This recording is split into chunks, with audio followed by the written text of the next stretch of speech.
Here we go. Was is Atzmius Shal Yosef? What is the Atzmius? And again, we're going to translate, for lack of words, we're going to translate Atzmius as essence. What is the essence of Yosef? That is gesagt in sein Nomen, it's revealed in his name, Yosef. Was, va'tikra es shma Yosef, Rachel Imeinu calls Yosef, Lamed. With the following meaning, Yosef Hashem li bein achad, the Eibusha should add to me a second son. Now, I already told you that the truth is that there's two reasons she calls him Yosef. The first is Asaf Hashem es cherpasi, Hashem has gathered in my shame.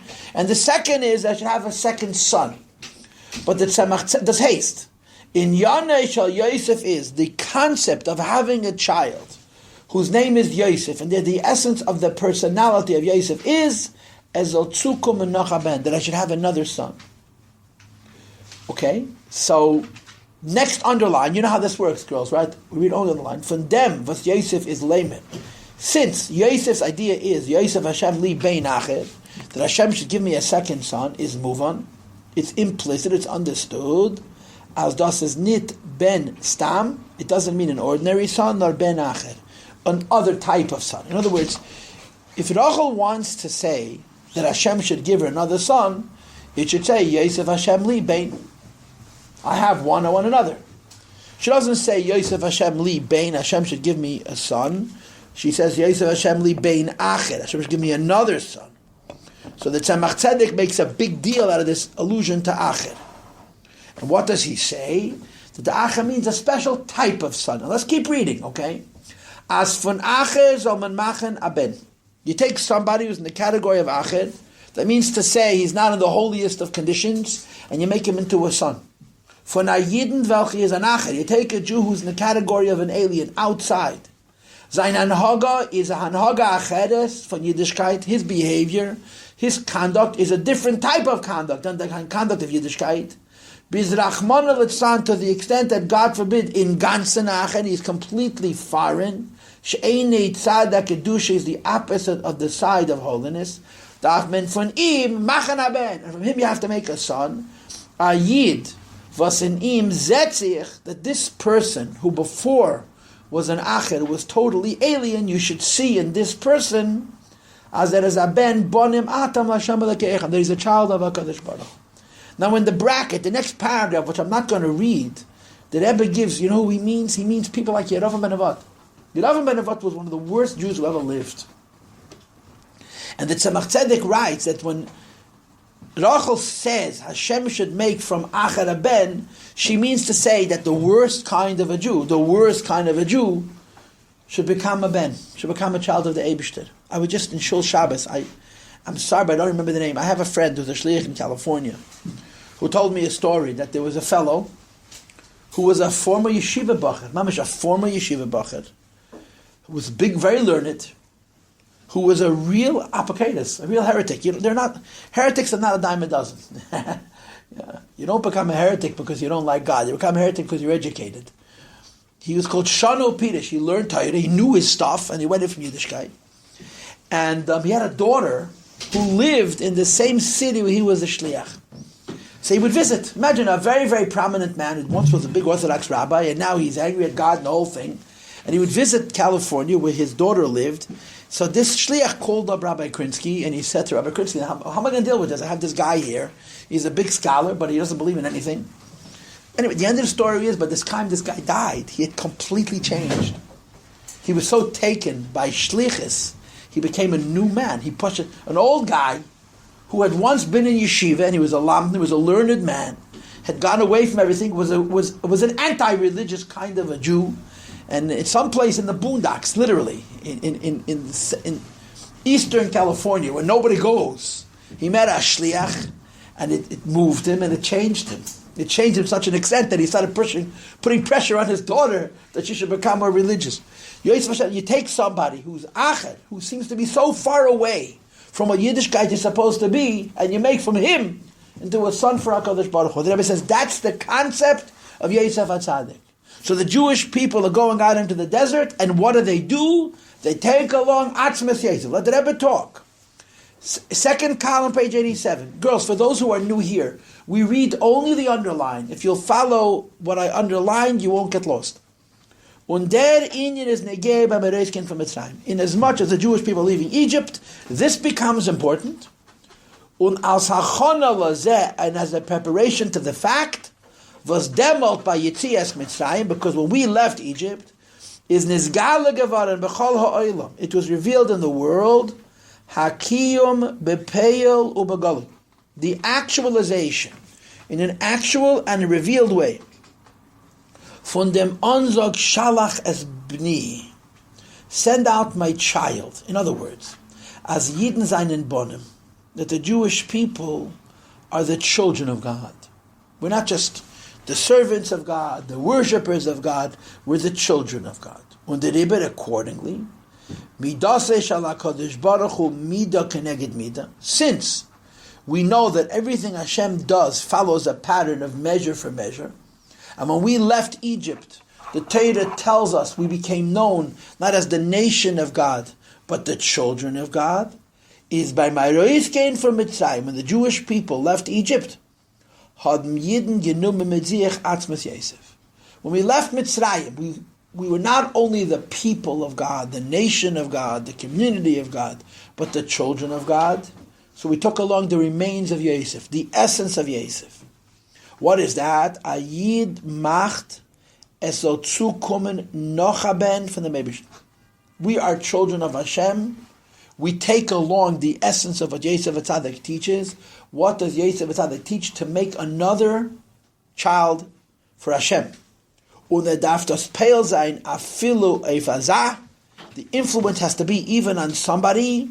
Welche is bis dan given an acher. You meet somebody who until today was in a category of acher, completely lost, completely outside, completely disengaged, and you turn him around. And you make him a ben, you make him a child to HaKadosh Baruch Hu. And this is what Yidden left Mitzrayim with.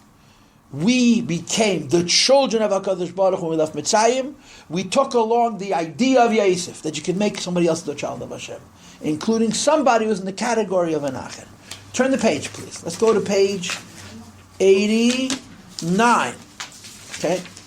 And the Rebbe concludes, Al pizeh eich moving. This also explains the smichas aparshes, apsukim, the proximity of the psukim. Was der pasuk vayikach Moshe es atzmes Yosef ime. The Torah tells us that Moshe Rabbeinu takes along the essence of Yosef. Kumt nach dem pasuk, it follows after that pasuk, where it says vayasev elakim es ha'am derech hamidbar. The Jewish people are going into the desert, and as the Jewish people are going into the desert, Moshe Rabbeinu says, we got to remember Yosef's remains. Yidden are going into the midbar. They're going out into a desert, which you're going to see in a moment means a place which is not godly, which is not consistent with the way a Jew is supposed to live. So when Yidden are going out into the midbar, Moshe says we need to have Atzmas Yosef, we need to take along the so-called essence of Yosef HaTzadik. The mitnemen Atzmes Yosef ime, when Moshe makes the decision to take along Atzmes Yosef, is given negei, it mattered. Weil, you see what I'm reading? You see what I'm doing? I'm just reading the underlines. I'm on page 89. It's the third underline of the right column. By the Jewish people going out into the desert. In other words, from Mitzrayim, from Egypt, Jewish people went out into the desert. Now, girls, if you remember the sikha that we learned before this, we learned several sikhas like this already, that the Jewish people went into the desert for a number of reasons. The obvious reason they went to the desert is because they couldn't go into Mitzrayim too quickly. It doesn't chumash. If they'd gone into Mitzrayim too quickly, it would be overwhelming. It would be shocking to them. The Jews had just been slaves. Now they became free, and tomorrow to go into it would have been too quick. So it takes some time to condition them. But as it turned out, it didn't just take a few weeks. It didn't take some time. It ended up taking 40 years.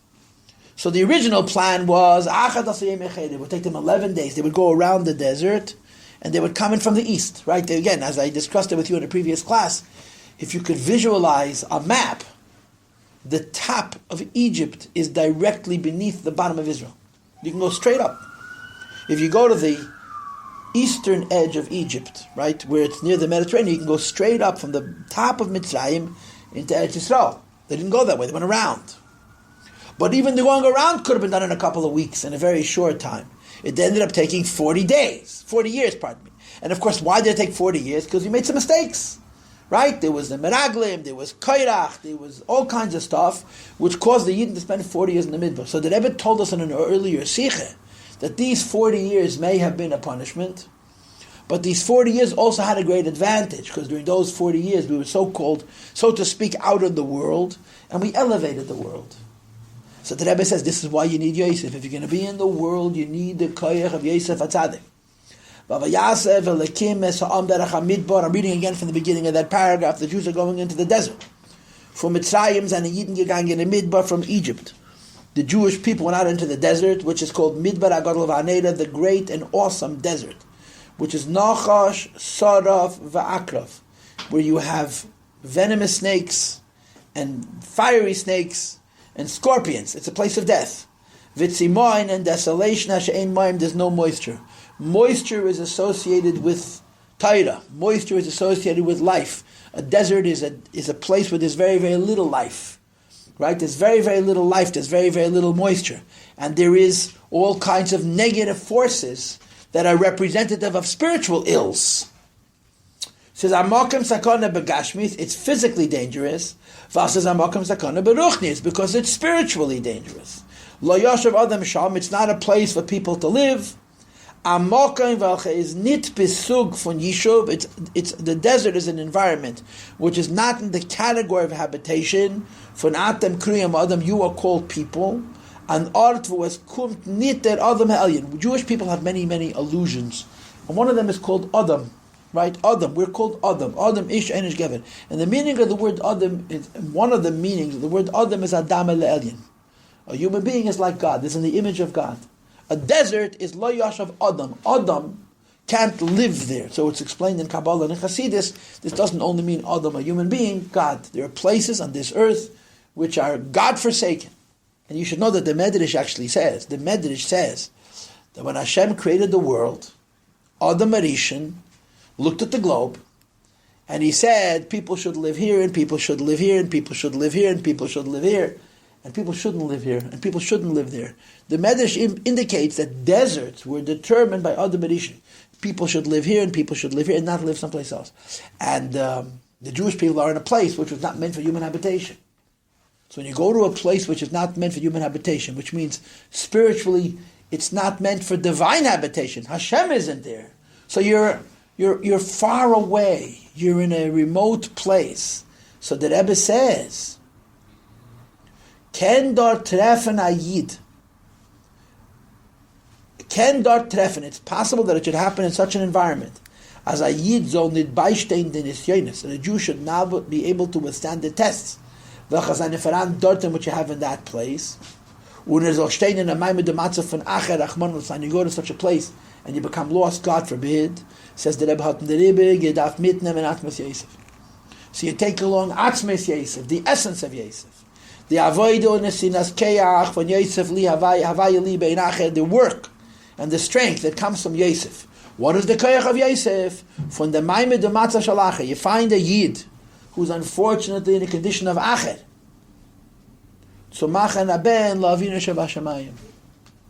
To make from him a son to our Father in heaven. So the Rebbe says, we took Yosef out of Mitzrayim, not only because we couldn't leave without him, we took Yosef out of Mitzrayim because Yosef gave us the koach to go out into the desert. Okay, that's the teichen of the Sikh. Now, I want to share with you some insights on this. Okay? I want to share with you some insights on this. There are a lot of thoughts in my head, and many of them are incomplete. So to share with you a thought which is incomplete is kind of foolish. So I'll just share with you things that I know clearly in lieu of this, in the context of this. There's a book which I read, and I don't read a lot of books. I really don't. Which is called The Saving of the Belzer Rebbe. I would, if you're a reader, it's a good book to read. It's a big fat book. It's a story of the saving of the Belzer Rebbe. There was the Belzer Hasidus has 4 great Rebbes. The current Belzer Rebbe is the 5th in a chain. He's the nephew of the previous Belzer Rebbe. When the previous Belzer Rebbe passed away, he was all of 7. He was a boy. The first Belzer Rebbe was Reb Sholem Belzer. The second Belzer Rebbe was Reb Yeshua Belzer. The third Belzer Rebbe was Reb Yisachar Doiv. The fourth Belzer Rebbe was Reb Aaron. The current Belzer Rebbe's name is also Reb Yisachar Doiv. He's named after his father's father. The Belzer Rebbes were very holy people. They were very, very big tzaddikim. So they have this book on the Battle of Belzer. The Rebbe knew our Rebbe met Rabbi Belzer. And the Rebbe was so moved by him. The Rebbe described him as a neshama without a goof. The Rebbe described him as a soul without a body. The Rebbe met him. And he said the guy was not in this world. He wasn't. The holy Belzer Rebbe is, there's no word to describe what kind of a man he was and how he lived his life. He was a fire. He was a torch of godliness. This is something which people don't know, that when the Rebbe became Rebbe, besides for the fact that he congratulated, he was the same age as the Frierdiker Rebbe. The Battle of Belzer was born in 1880. The Frierdiker Rebbe lived 70 years, he lived 77 years, but he was much older than the Rebbe. And he, besides for the fact that he congratulated the Rebbe, every Sikha or Maimon that the Rebbe said, any time the Rebbe spoke publicly, he made sure that a copy reached the Belzer Rav. The Rebbe wanted, every single time the Rebbe spoke or wrote something public, the Rebbe personally saw to it that the Belzer Rebbe would get a copy of it. And what's weird about it was that the Belzer Rebbe was blind. Which meant they couldn't even see it. But the Belzer Rebbe didn't have to see to see. I mean, the Belzer Rebbe's Ruach HaKodesh was not from this world. Be that as it may. So they have this book on the saving of the Belzer Rebbe. But the book comes with an introduction. And the introduction is the whole history of Belzer Chassidus. And it's really a good read. It's a good read. I really think it's good. I'm not afraid that you're going to become a Belzer, you understand? Unless you can travel back in a time machine. But it's a really wonderful read. And one of the things that I discovered that I did not know is that Belz in Galicia was like Lubavitch. Belz in Galicia was into outreach. Galicia was Austria-Hungary. I mean, if you're familiar with Europe, until World War I, Europe was divided up into three, Western Europe was divided up into three empires, right? You had the Germans, that's the Hohenzollerns, and then you had the Habsburgs, that's Austria-Hungary. Austria-Hungary was Franz Joseph. You ever heard of Franz Joseph? He's a famous emperor. He ruled for, I think, 67 years. He was a king forever, and he pushed like Jews. He was very good to Jews. And therefore, under him, Jewish people did very well in Galicia. He died in the middle of the First World War. The empire fell to pieces. And then all the tzaras started, and it would all culminate in World War II, when 6 million Jews were sent to the gas chambers, led by the Nazis, but with plenty of collaboration from the Poles and from all the others who had been part of the Habsburg Empire. And the third empire was the Ottoman Empire, the Ottoman Turk Empire. All of these three empires would fall apart after World War I. And by the way, this is the 100th anniversary. February of 1919, World War I ended, and there was the Treaty of Versailles. Now is February 2019, and I cannot understand why the world doesn't talk about this anniversary, because the end of World War I is so important to history. What's happened in the last 100 years is defined so much by the Treaty of Versailles and how they handled the end of the war. All of the tzaras and all of that World War II, it's all the child. World War I was in 1,000 years from today, they're going to be talking more about World War I than about World War II, because World War I changed the map, it changed the whole globe. Anyway, this is just my personal opinion. So the Belzer Rebbe lived in Galicia. Galicia was Austria-Hungary. It was a big empire. Many countries, all under one block, under one empire. And Jews did well. He was nice to Jews. He was very nice to the Jewish people. The Belzer Rebbes were into outreach. The second Belzer Rebbe, his name is Rabbi Yeshua. Rabbi Yeshua the Belzer was very into outreach. He passed away in 1894, which is over 120 years ago. Rabbi Yeshua the Belzer, the second Belzer Rebbe, they called him in their culture the Mittel Eruv. Could you stop talking, please? The Mittel Eruv, just like we have the Mittel Rebbe, they have the Mittel Eruv, created an organization that was called Machaziki Hadas. Machaziki Hadas means literally to strengthen religion. The Rebbe Rashab would make some 20 years later or 30 years later an organization called Machaziki Hadas, and God should forgive me for saying it, but I suspect that he modeled it after the Machaziki Hadas in Galicia, Hungary, that the Belzer Rebbe made, the second Belzer Rebbe. So Belzer Chassidus was into outreach. It If you go back to the 1880s and the 1870s and the 1890s, you will find Belzer Hasidim doing not the same things that Chabad does today, but similar things. A lot of Jews were beginning to assimilate, and they provided services for holding them and bringing them back. They had newspapers, and they had meetings, and they had all kinds. They did stuff for the purposes of Kiruv, okay? Which is why, to this day, Belz has a chip on their shoulder. They tell a story about Belz Chassidim doing Mivtza Tefillin in the middle of one of the wars, and some soldier says, Kol HaKavod LaChabad. They wanted to hit him with a stick. Belz outreach was Belz Amol, and today, if a Belz Achos does, I thank you Chabadnik, thank you for your... Anyway, that's how the world goes. Anyway, but this is what I want to share with you.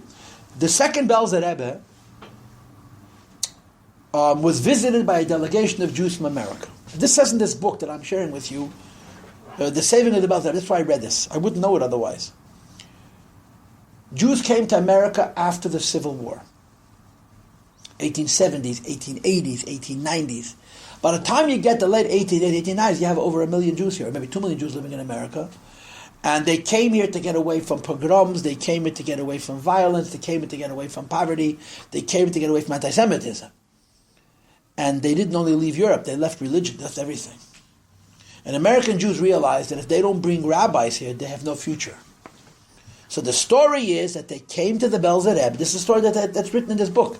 They came to the Belz Rebbe, and they said to the Belz Rebbe, the second Belz Rebbe, the second of 4 Belz Rebbes, you need to send a shliach to America. You need to send a Gadol Yisrael, a great rabbi to America. Jews should not only live in America in body, they should live in America in their soul. And the Belz Rebbe said the following. Listen carefully to these words. He spoke in Yiddish, and of course I read it in English, so I'm going back from English to Yiddish because he wrote Yiddish. He says, in America there isn't the light of the Baal Shem Tov. He said, in America there isn't the light of the Baal Shem Tov. I cannot send my people. Go to the Misnagdim. That's what he said. In America there isn't the light of the Baal Shem Tov, which means I can't take responsibility to send one of my guys to America, because in America there isn't light of Baal Shem Tov. Go to the Misnagdim. So they went to Rabbi Yitzchak Elchanan of Kovne. I don't know if you know these names. These are very important Jews. Rabbi Elchanan of Kovne was the Rav of Kovne. His last name was Spector. There's a big university called Yeshiva University. Yeshiva University's yeshiva is called Yeshivas Rabbeinu Yitzchak Elchanan. It carries his name. Yitzchak Elchanan of Kovne was a Goan Amiti. He was a big Talmud Chacham. He was also a very, very famous activist. He was very, very involved in Yiddishkeit in Russia. He was a very prominent activist. He worked closely with the Rebbe Marash.